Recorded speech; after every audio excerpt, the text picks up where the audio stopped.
Estuvimos aquí hace casi 3 años para conocer un novedoso proyecto que echaba a andar hacia un bypass activo para la reconexión neural denominado Biaxon y que está liderado por la doctora María Concepción Serrano y por la doctora Elisa López junto con Francisco Acor. Con una duración de 4 años y un presupuesto de 3,7 millones de euros, ya han pasado el ecuador del programa. Su objetivo final es crear un dispositivo capaz de conseguir que el cerebro envíe un estímulo que viaje por la médula espinal sana y llegue a un terminal con componentes nanométricos situado en la zona de la lesión medular. El bypass debería interpretar esa señal, traducirla y transferirla al otro lado de la lesión. Hemos vuelto aquí, al Hospital Nacional de Parapléjicos, a visitarlos para conocer el curso de este proyecto. Hemos encontrado que en realidad lo que nos han dado es compatible, pero no hay una diferencia brutal entre unos materiales y otros. Es decir, que la decisión de la elección de qué material elegir es más técnica, derivada del material y del diseño, que ligada a la compatibilidad del material, que está bien. Y esa decisión la vamos a tener que tomar ya definitivamente en este último trimestre de este año. Sí. Y en los otros paquetes de trabajo, pues todo lo que se refiere a la fabricación del sensor, están consiguiendo desarrollar un sensor magnético que se aproxima ya dentro del rango que habíamos propuesto inicialmente, que era un gran reto. Del orden de los nanoteslas, están consiguiendo llegar a esos valores de sensibilidad, en cuanto a la capacidad de detectar algo. Un campo magnético, una señal generada por la actividad eléctrica de las redes neuronales. Claro. En el paquete de trabajo de los electrodos también tenemos en nuestras manos varios dispositivos que están dando una respuesta muy interesante desde el punto de vista biológico, que es lo que, como decía Elisa, hemos estado evaluando. Y luego el equipo de la evaluación in vivo ha comenzado también en una tarea diferente a evaluar la biocompatibilidad in vivo, pero a nivel subcutáneo, que también es una información muy útil de cara a la selección de los materiales que tenemos para, lógicamente, cuando sean implantados en un futuro, en la parte nuestra, el año que viene tendremos que implantar algunos, pues poder prever que por lo menos induzcamos el mínimo daño por parte del material. Anticipar qué daño es para evitarlo. Eso es. Poder básicamente, esa es la acotarlo con algún elemento. Este consorcio es interesante, vamos, a mí personalmente me parece muy interesante porque tiene 3 patas diferenciadas, 3 patas entendido por 3 campos de conocimiento que son, una, el campo físico del diseño del material, ¿no? que además está diferenciado en los físicos que diseñan el sensor, la parte sensora y amplificadora, y los físicos que diseñan la parte activa del dispositivo, ¿vale? Al final el dispositivo intenta remediar de alguna manera lo que hace el sistema nervioso, que es sensar el mundo, modificar la señal y llevarla a donde hay que llevarla para que dé una respuesta, ¿vale? El objetivo del proyecto es empezar a trabajar en dispositivos de dimensión nanométrica que hagan eso, ¿vale? Entonces, una pata, los físicos, ahí dándole a la sensibilidad, a la estructura del material que permita que ese material se relacione con el tejido neural. Segunda pata, otra pata biológica, nosotros que somos... y el equipo de Italia. El equipo de Italia que hace electrofisiología es la tercera pata. El equipo de Italia tiene una cosa interesantísima. Es verdad que trabaja con modelos de médula, de rodajas de médula embrionaria, pero sobre todo lo que hace es sacar esa información eléctrica que el tejido neural da. Esa pata electrofisiológica.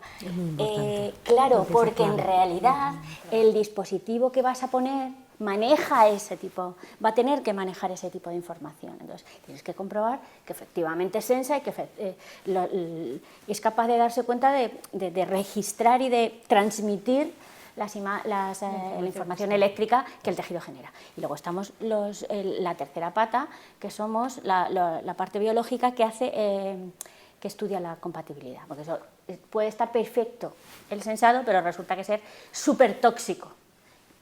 Y entonces, esa pata es vital.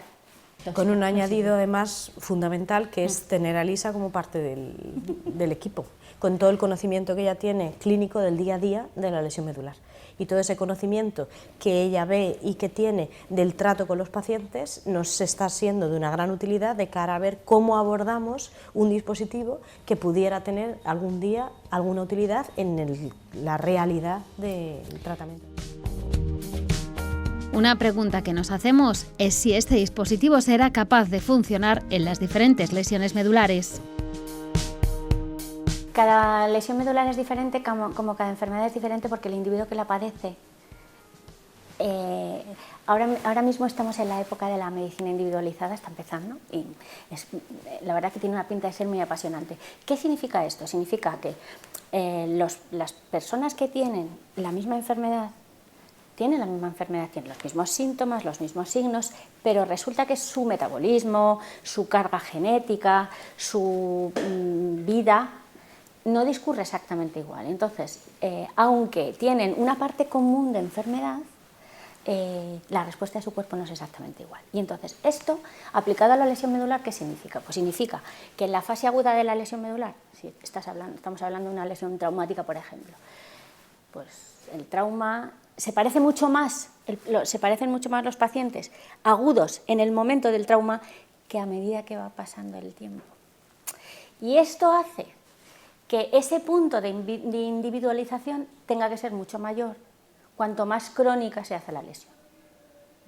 Eso es un factor fantástico, por un lado, pero por otro lado que incluye una dificultad añadida en los modelos de lesión crónica. De hecho, para que os hagáis idea, la medicina está empezando a ponerse, será en la década que viene que la hagamos, pero están empezando a describirse los genes que describen el metabolismo con determinados fármacos, de forma que tú, a la hora de tratar a un paciente, tendrías que tener en cuenta los fármacos que le darías, por ejemplo, para el dolor, y su carga genética para metabolizarlos, de forma que a lo mejor resulta que tú dices, este paciente tiene un dolor que iría perfecto con el fármaco A, pero miras su capacidad de metabolismo y dices, pero resulta que es un metabolizador ultra rápido y el mejor fármaco no le va a producir respuesta. Ese es el punto de individualización que en este momento está empezando a ser una realidad. En lo que a nosotros nos atañe, ¿qué significa todo esto? Pues significa que las lesiones crónicas, efectivamente, como el cuerpo del enfermo se readapta a esta situación de lesión, los modelos de lesión crónica, de lesión medular crónica, son bastante más difíciles de manejar, más difíciles de homogeneizar que los modelos agudos. Entonces, eso para nosotros es un aliciente añadido, pero claro, hay que tener en cuenta que uno debe ajustar el modelo experimental al momento, a la información básica que tiene para utilizarlo. En una fase muy temprana, no podemos meternos en las complicaciones crónicas de cada paciente diferente. Entre otras cosas por motivos éticos, porque tened en cuenta que cualquier cosa que se ponga, que se implante, implica un procedimiento quirúrgico. Y entonces todo procedimiento quirúrgico, y mucho más si es dentro del tejido nervioso, implica un riesgo de aumentar la lesión. Entonces, éticamente, pues tienes que tener en cuenta esas cosas. Y además, en este momento, para empezar, deberíamos tener la información de qué pasa con lo que tenemos en el primer momento. Pues ya se adquirirá el segundo y el tercero y el cuarto. Quiero decir... Los experimentos que vamos a iniciar a lo largo del cuarto año, que van a ser de implantación en un modelo experimental de rata, van a estar centrados en un modelo agudo de lesión medular. Y lo que hemos hecho, las primeras experiencias que hemos hecho a lo largo de los años anteriores, todavía sin implantación de dispositivo, pero para poner a punto el modelo experimental, han sido siempre modelos agudos. un poco en esta línea de por lo la importancia por lo que os dice. decimos, está perfectamente descrito en la medicina, que es verdad. Esto que decíamos siempre, cada enfermo es distinto, pues es que resulta que es verdad. Es que resulta que es literalmente cierto. En sentido epigenético, de cómo sus genes responden a la enfermedad, pero también en sentido de cómo los circuitos neurales, por encima de la lesión, incluso por debajo, pero por encima, que importa más, se modifican distinto. Con lo cual, es verdad. ¿Eso quiere decir que son tan distintos que no se les puede tratar? Pues no, eso no. Pero sí que es cierto que para la buena medicina, a lo largo de la historia, siempre ha ido cogiendo la mejor información posible para resolver los problemas. Gracias a eso, cosas que no se resolvían, se podían resolver. Entonces, en nuestro caso, pues es que estamos más atrás. En nuestro caso, en el proyecto, es que estamos en el dispositivo en sí mismo, que por una cierto... investigación básica. Sí. A nivel básico, muy básico todavía. Y el dispositivo, la propuesta, en realidad, la novedad que tiene la propuesta es precisamente que el dispositivo, el cacharrito que queremos poner en el hueco que deja la lesión, tiene dos caras, que la sensora y la activadora, y un amplificador, es decir, intenta remediar las características globales de funcionamiento del tejido nervioso. Esa es la cosa. La cosa es que lo interesante que me parece, que a mí personalmente me parece que tiene este proyecto, aparte de todo, eso y el contar con... A ver, que nosotros estamos muy bien, pero contar con un grupo de gente que sea capaz de interdisciplinar sacar, y complementario. Y de sacar información eléctrica ligada al tejido de distintos materiales. O sea que, bueno... Sí, la verdad es que el conjunto, al final... sí, estamos dándole respuesta a los objetivos que nos habíamos planteado desde estos abordajes tan diferentes, porque al final hay, como decía antes Elisa, hay físicos, hay investigadores de ciencia de materiales, tenemos electrofisiólogos, tenemos un clínico como parte del equipo, tenemos biólogos, es un equipo muy interdisciplinar que está abordando una pregunta central, común, desde perspectivas muy diferentes, y estamos consiguiendo dar respuesta, porque al final el problema que nos hemos planteado es un problema muy complejo. Entonces este abordaje interdisciplinar es fundamental para poder ir dando pasos hacia ese dispositivo. La primera bondad que yo veo en el proyecto es la idea esa, de la interfaz de dos caras, ¿no? Y la segunda, que el trabajo de cada uno de las distintas profesiones estaba claro desde el principio. O sea, que sabemos lo que tenemos que hacer y sabemos hacerlo, ¿no? Estamos como entrenados a hacer la parte que nos corresponde. Entonces, al final, uno hace mejor lo que sabe hacer. Sí. Claramente. Hay un aspecto también muy importante a destacar, y es que nos estamos entendiendo bien. Eso en cualquier proyecto que incluya distintas instituciones, distintos países, distintos backgrounds de formación, disciplinas muy diferentes, es fundamental que pueda llegarse a conseguir esa sinergia y ese entendimiento, que no es una cosa trivial entre los científicos, porque claro, pues son áreas muy diferentes. Sí. Entonces, aunque tengan una sinergia grande y la complementariedad se vea clara, conseguirlo humanamente, es decir, que este científico se entienda bien con este otro, que es de otra, eso no es nada fácil y lo estamos consiguiendo. Sí. Hay un ambiente muy positivo y científicamente muy enriquecedor. Un consorcio internacional multidisciplinar procedente de Francia, Alemania, Italia y España. Estos días se ha reunido en el Hospital Nacional de Parapléjicos, en sesiones en las que han evaluado el trabajo realizado hasta ahora y los retos que tienen pendientes. Te comprometes a hacer una serie de cosas que sobre el papel deberían salir por el conocimiento previo que tienes en la literatura, pero la realidad es que luego pues algunas de esas salen y otras no salen exactamente, vamos. Y entonces tus necesidades. Claro, o salen cosas que no van a funcionar para el sitio hacia donde tú quieres ir. Que eso siempre sale algo. Cuando tú trabajas bien, algún dato y algún buen dato, o sea, si trabajas mucho, sacas datos.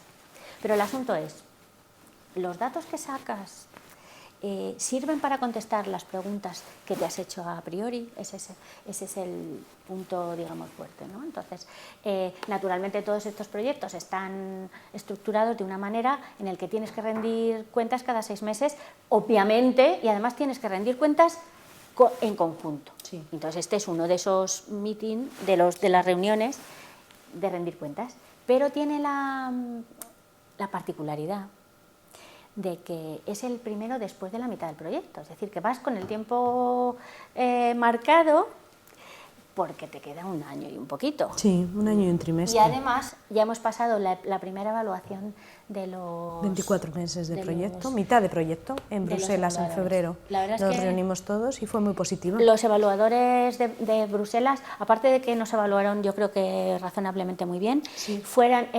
Nos han hecho comentarios muy inteligentes, o sea, sí. Y muy útiles para abordar este año y medio.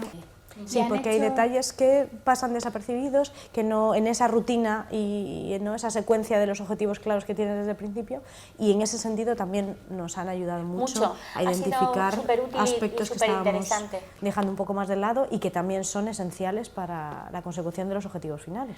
Fíjate, además, a mí personalmente me encantó la reunión de mitad de proyecto, o sea, la evaluación. Un entorno súper serio y súper formal.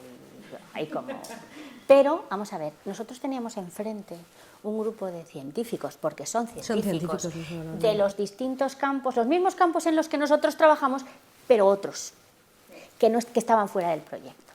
Y entonces nos encontramos con una gente que sabía perfectamente, cada uno teníamos como uno de nuestro campo, pero que no eres tú, ¿vale? Que está evaluando el proyecto desde su cabeza, no desde su corazón, que es lo que hacemos nosotros.